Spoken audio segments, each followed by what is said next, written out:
Hello friends, ओम श्री गणेशाय नमः। ओम नमः शिवाय। आप सभी का स्वागत है आपकी अपने YouTube चैनल पर।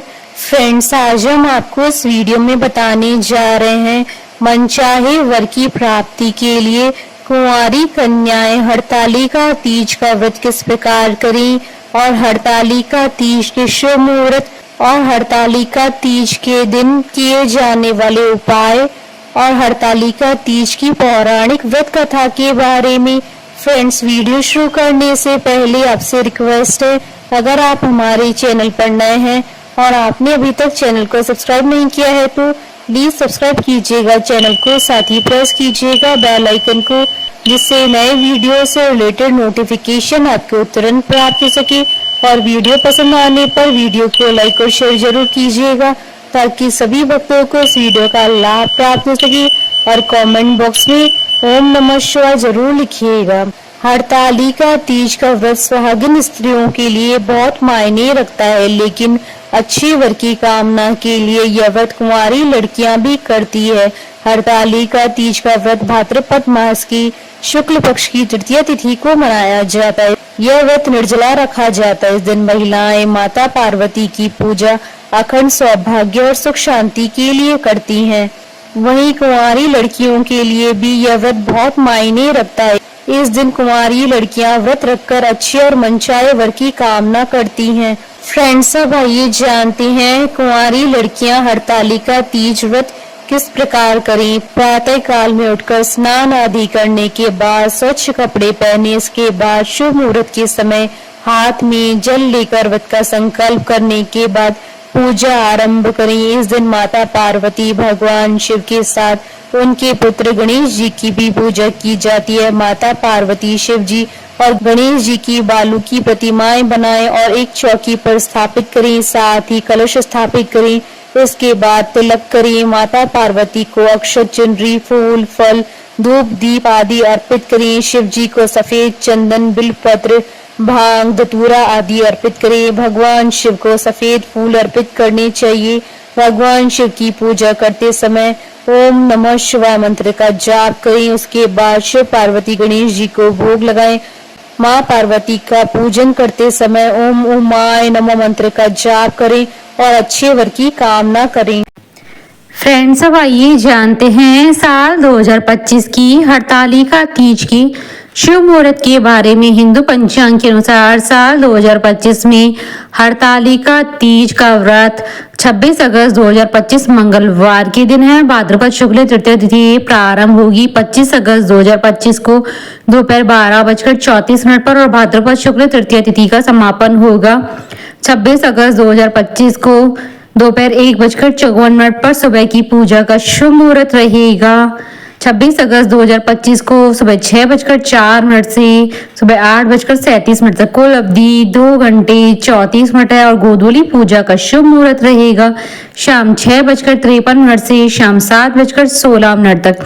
व्रत पारण का समय रहेगा 27 अगस्त 2025 को सुबह 5:57 के बाद। साल 2025 की हरतालिका तीज के दिन रवि योग और आनंद आदि योग का शुभ संयोग भी बन रहा है। इन संयोगों के बनने के कारण इस दिन का महत्व कई गुना अधिक बढ़ जाता है। इस योग में व्रत करने और पूजा करने पर साधक को पूजा का दुगना लाभ प्राप्त होगा और अखंड सौभाग्य की प्राप्ति होगी। फ्रेंड्स, अब हमारे चैनल पर ज्वाइन बटन को दबाकर हमारे चैनल के मेंबर भी बन सकते हैं। हम हमारे चैनल के मेंबर्स के कमेंट्स को टॉप प्रायोरिटी पर रखकर उनका रिप्लाई करते हैं। फ्रेंड्स, अब आइए जानते हैं हरतालिका तीज के दिन किए जाने वाले उपायों के बारे में। अगर किसी लड़की की शादी बार बार टूट रही हो तो ये खास उपाय करके वह मनचाहा वर पा सकती हैं। जिनका विवाह बार बार टूट जाता है उन्हें इस दिन सुबह से ही निर्जल व्रत रखना चाहिए। फिर प्रदोष काल में पीले वस्त्र पहनकर भोलेनाथ के मंदिर में जाएं और शिवलिंग पर चंदन और जल अर्पित करें। पार्वती जी को कुमकुम अर्पित करें। ओम पार्वती पते नमः मंत्र का 108 बार जाप करें। माता पार्वती को चढ़ाया गया कुमकुम अपने पास रखें और स्नान करके इसका टीका लगाएं। फ्रेंड्स, अब आइए प्रारंभ करें हरतालिका तीज की पौराणिक व्रत कथा। एक बार भगवान शिव जी ने पार्वती जी को उनकी पूर्व जन्म का स्मरण कराने के उद्देश्य से इस व्रत के महात्म्य की कथा कही थी।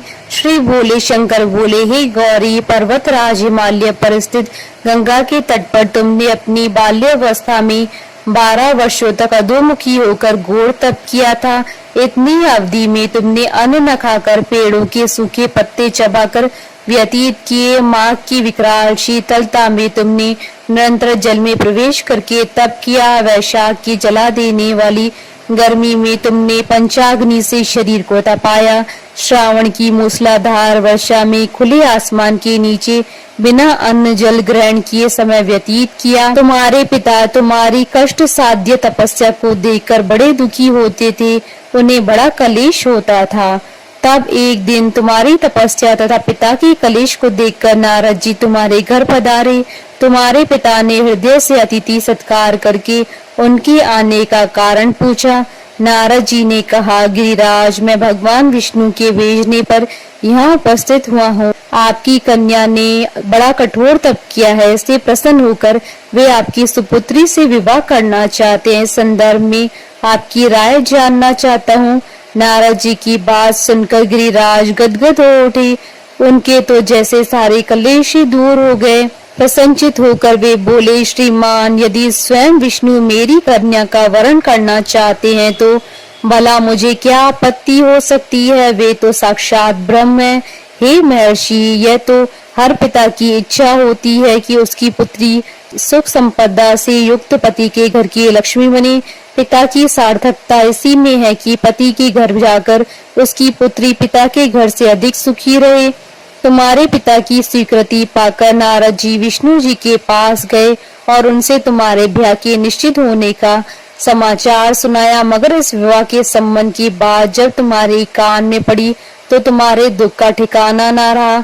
तुम्हारी एक सखी ने तुम्हारी इस मानसिक दशा को समझ लिया और उसने तुमसे उस विक्षिप्तता का कारण जानना चाहा।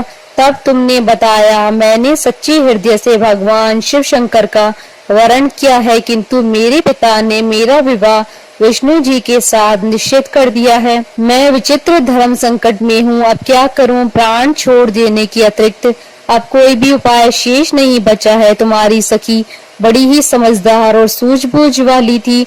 उसने कहा, सखी, प्राण त्यागने का इसमें कारण ही क्या है? संकट के मौके पर धैर्य से काम लेना चाहिए। नारी के जीवन की सार्थकता इसी में है कि पति रूप में हृदय से जिसे एक बार स्वीकार कर लिया, जीवन पर्यंत उसे ही निर्वाह करे। सच्ची आस्था और एक निष्ठा के समक्ष तो ईश्वर को भी समर्पण करना पड़ता है। मैं तुम्हें घनघोर जंगल में ले चलती हूँ, जो साधना स्थली भी हो, और जहाँ तुम्हारे पिता तुम्हें खोज भी ना पाए, वहाँ तुम साधना में लीन हो जाना। मुझे विश्वास है कि ईश्वर अवश्य ही तुम्हारी सहायता करेंगी। तुमने ऐसा ही किया। तुम्हारे पिता तुम्हें घर न पाकर बड़े दुखी तथा चिंतित हुए। वे सोचने लगे कि तुम जाने कहाँ चली गई। मैं विष्णु जी से उसका विवाह करने का प्रण कर चुका हूँ। यदि भगवान विष्णु बारात लेकर आ गए और कन्या घर पर न हुई तो बड़ा अपमान होगा। मैं तो कहीं मुंह दिखाने के योग्य भी नहीं रहूंगा। यही सब सोचकर गिरिराज ने जोर शोर से तुम्हारी खोज शुरू करवा दी। इधर तुम्हारी खोज होती रही और उधर तुम अपनी सखी के साथ नदी के तट पर एक गुफा में मेरी आराधना में लीन थी।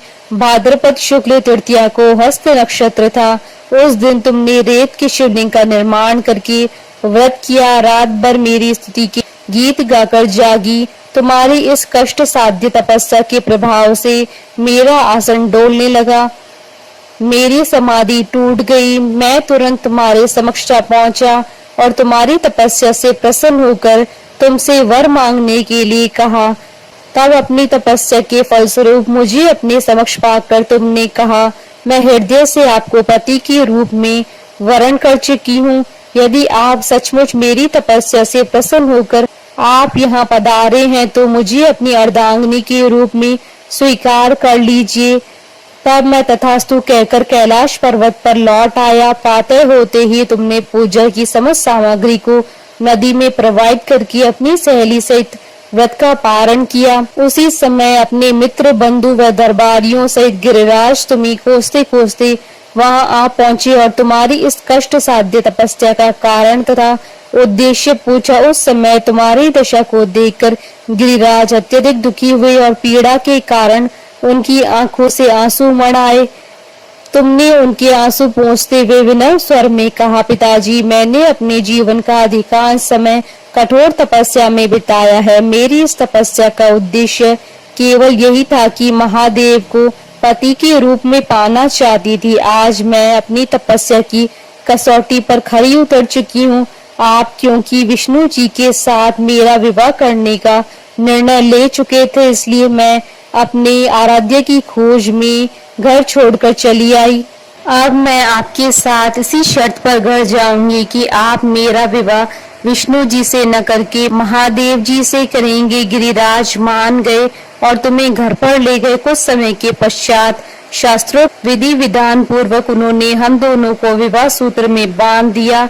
हे पार्वती, भाद्रपद की शुक्ल तृतीया को तुमने मेरी आराधना करके जो व्रत किया था, उसी के फलस्वरूप मेरा तुमसे विवाह हो सका। भगवान शिव ने आगे कहा, हे पार्वती, भाद्रपद की शुक्ल तृतीया को तुमने मेरी आराधना करके जो व्रत किया, उसी की परिणाम स्वरूप हम दोनों का विवाह संभव हो सका। इस व्रत का महत्व यह है कि मैं इस व्रत को पूर्ण निष्ठा से करने वाली प्रत्येक स्त्री को मनोवांछित फल देता हूँ। भगवान शिव ने पार्वती जी से कहा, इस व्रत को जो भी स्त्री पूर्ण श्रद्धा से करेगी, उसे तुम्हारी तरह अचल सुहाग प्राप्त होगा। इस व्रत को हरतालिका इसलिए कहा जाता है क्योंकि पार्वती की सखी उन्हें पिता और प्रदेश से हरकर जंगल में ले गई थी। हरत अर्थात हरण करना और तालिका अर्थात सखी। बोलिए भगवान शंकर, माता पार्वती जी की जय। हमारे साथ इस वीडियो में अंत तक बने रहने के लिए आपका धन्यवाद। ओम श्री गणेशाय नमः। ओम नमः शिवाय।